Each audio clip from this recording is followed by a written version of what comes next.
Previously on the Super Dapper Brothers. There's like a weird lapse in game design, right? So back on like the NES and the Oh god, what? Oh god, the hitboxes. They're so realistic. careful not to run into the things laying on the ground.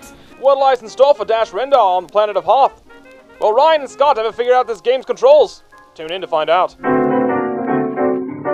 There's one pet I like to pet, and every evening we get set. I stroke it every chance I get. It's my girl's pussy. The Force Ghost thing. I already knew about that one though. What Force Ghost thing? Being Hayden. Oh, it's Hayden Christensen. Like that just doesn't make. I don't care. I don't care. Other than that, just doesn't make sense. It's not me just hating on Hayden Christensen. It just doesn't make sense. Hey guys, Ryan recently found out about all the changes to the Star Wars movies. He's really mad about them. In case you couldn't tell. Yeah. So it's actually been like. I didn't realize it, but it's been like 15 years since I watched the original trilogy at all. And I think I've only seen it like a handful of times. So I already knew about like changes like, what is it, Han shooting second. And that was mildly upsetting to me. Actually, it was pretty upsetting to me. Like, more than mildly. It was intensely upsetting. Yeah, because I support the whole Han shot first. Even though, technically, it should just be Han shot. Because Greedo doesn't even shoot in the version I watched. Yeah. Well, Greedo dies. You can't Yeah, shoot once you're dead. Nope. Fact.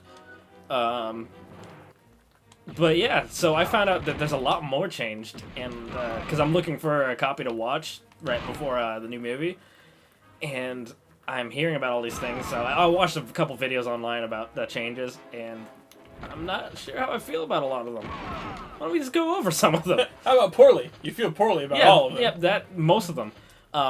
Now there are changes that I think are good. Not very many. I'll go over those too. Probably last. So, Greedo even shooting at all is upsetting. So that's upsetting. That's number one. I think everyone pretty much agrees. Let's with that. explain why. For people who don't think it's a big deal. Okay, yeah. So, I'm gonna freeze Wampas. and it shoot him. Ah! Ow, So, that did a lot of damage. Han Solo is really cool, is because he's a scoundrel, and just not a very nice guy. And the overarching story of all three of the movies, you see him turn from that into a hero figure. And that's his arc as a character. That's character development. Yeah. George. George? George. That's called character Not development. any specific George, just people named George in general. George. All you Georges out there. And so when you watch interviews with George Lucas and he's like, well, that's not his character. He's a real nice guy and all that. And There we go. no, he's not. He wasn't. Even in the original script, he wasn't. Gonna jump and hit my head on the roof to celebrate this. He became a good guy over the course of the movies. That's development. He's a scoundrel. That's why it's upsetting. Is there any more points you want to add to that? You No, want that's to say it enough. in a more elegant way? We just see him turn into a hero. It's just a character development Yeah, thing. character development. Simple. Yeah. No, that's all you need to say. Okay, so everyone knows that. I'm pretty sure most people are upset about that. There's that. People that weren't upset about it, now you know why people are upset. I'm just not gonna deal with them. Nope. Because you almost died dealing with it. Because I'm pretty close to dead from this last ones. What are those? Look at this. So next thing, upsetting. I'm not gonna go in chronological order because it's hard to keep track.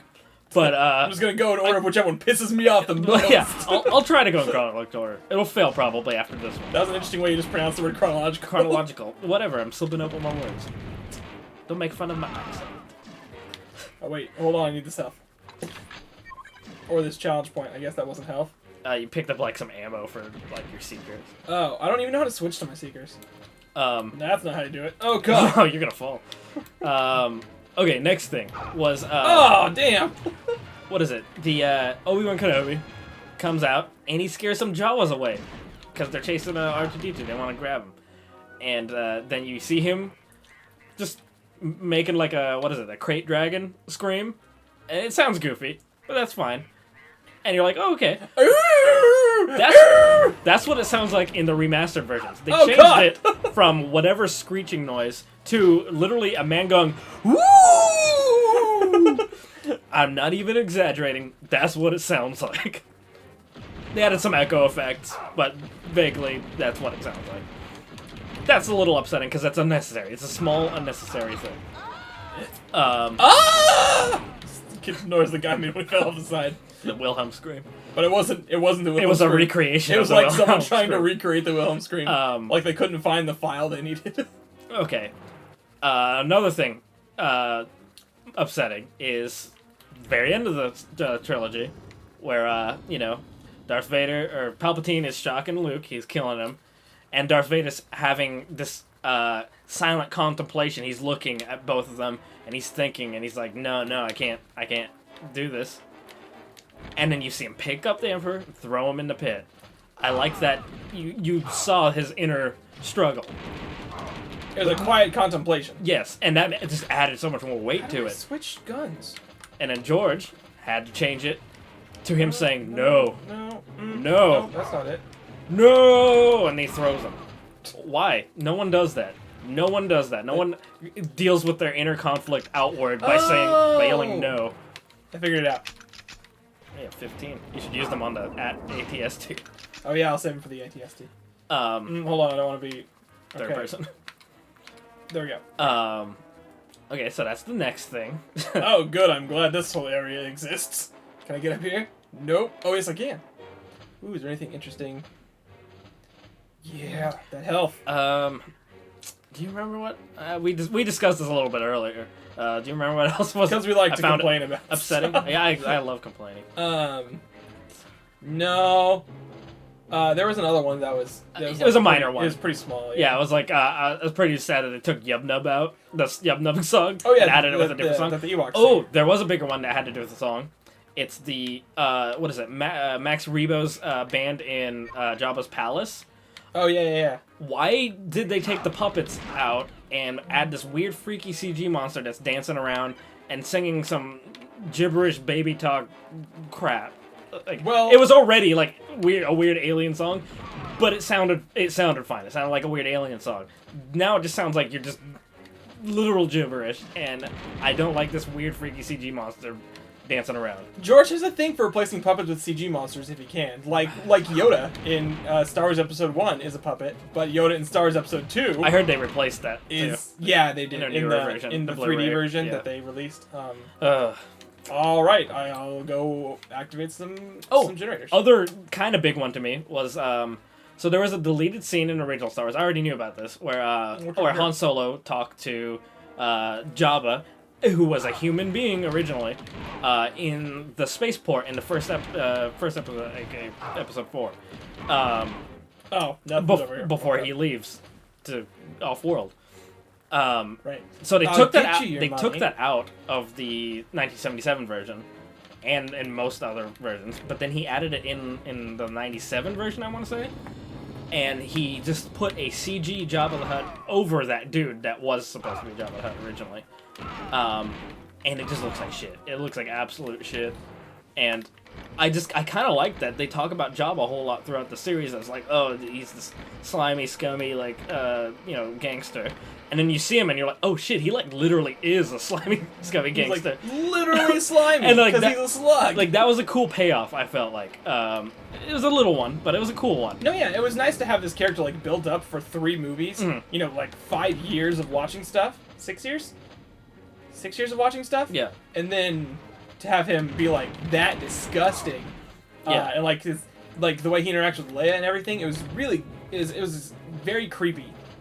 yeah. And it was cool to see that. Oh god, the ground. Oh, Uh, see, this is impressive for the 64 to me. Ooh, no, god. Damn it. Okay, I'll get it this time. Yeah, that was definitely a good payoff. It was exciting to see him finally. Yeah, it was a And be minor like, thing. Oh, this but is that It Jabba. felt right to have that as a payoff instead of whatever it turned into. Well, I mean, now Yeah. it's always slimy Jabba because Uh, it was just briefly that it was yeah. that it was weird rope person Jabba. Also, the Wampa thing in Episode 5, Oh god. when Luke's in a cave, he's hanging upside down, and he's reaching for his lightsaber. He's trying to use the Force to get it to him. Uh-huh. And there's suspense building up, and then like it ends with him getting the lightsaber, cutting himself free, and then you see a brief glimpse of that Wampa just come at him swinging, and then he just slices the arm off. In the newer versions, they, like, George believes more in visual payoff than storytelling, I guess. Because he interlaced all that whole struggle with him trying to use the Force to get his lightsaber with images of the Wampa eating a tauntaun and he constantly looking over. Yeah. And so, like, you didn't get that, like, suspense and that surprise that when you see it. That sudden, oh god. You know, like in horror movies, when you don't see the thing for, like, most of it, right? And it's, like, just, like, when you see it, it's like, oh, geez, it's just right there in your face. It's just, you know, visual storytelling. That's what movies are, and George doesn't quite get it. Poor George. I mean, you know, present-day George doesn't get it. Also, since, like, the 80s, George doesn't get it. Well, and that's a very interesting thing. I just read an article the other day. Someone interviewed Francis Ford Coppola, who's the guy who directed, you know, like Godfather and shit. Mm-hmm. He's considered one of the best filmmakers ever.